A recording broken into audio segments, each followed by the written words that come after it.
And role play, says Harris, is striking since the engaged child will temporarily immerse itself fully into the created identity, also often shifting mood and tone of voice appropriate to the part which they are enacting. And Piaget also notes on the symbolic aspects of playful behavior, which evoke such non-existent persona and situations, bringing to the fore the unconscious processes and associations which emerge as simulations during playful activity in the child's development.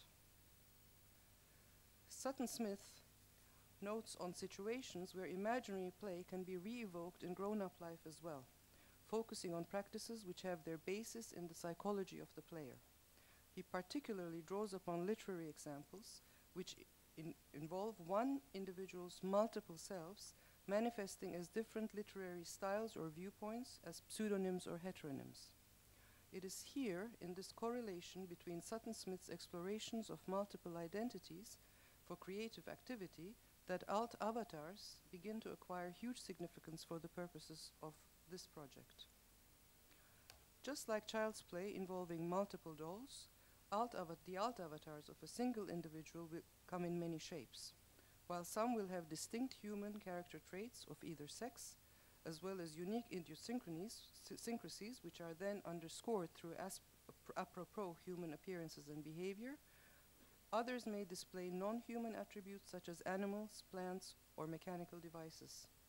Furthermore, many alt avatars are hybrid creations which incorporate characteristics and cross-characteristics from all of these domains: the human, the non-human, the animate, and the inanimate.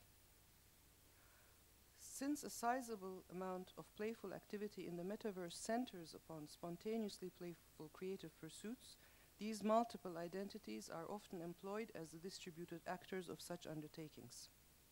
And mostly this type of activity is to be observed in virtual photography or video work, in which alt avatars are used as the actors or models of the enterprise. So a transformation from unstructured play, fully creative activity involving avatars, to a fully fledged structured learning strategy which will need substantial mechanisms of observation, guidance, documentation, and assessment, regardless of whether such a structure is set up as a system of self-tutoring or as an externally tutored process or a hybrid of both, will need a system, will need to be considered as a system. In Gordon Pask's conversation theory, the autonomous individual learner is re-understood as a collection of psychological individuals or a collection of rules. These systems, according to Pask, are coherent, self-producing, and hence organizationally closed, with a potentiality to know by themselves, akin to meme complexes. Pask calls these knowledge-generating nodes P-individuals. While P-individuals may operate distributed over numerous biological or mechanical entities, also referred to as M-individuals, there can be several P-individuals operating within one M-individual as well.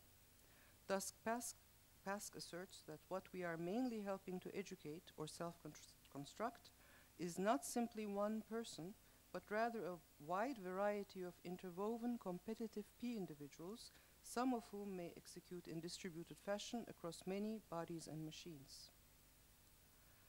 Pask defined the human being as a machine for learning.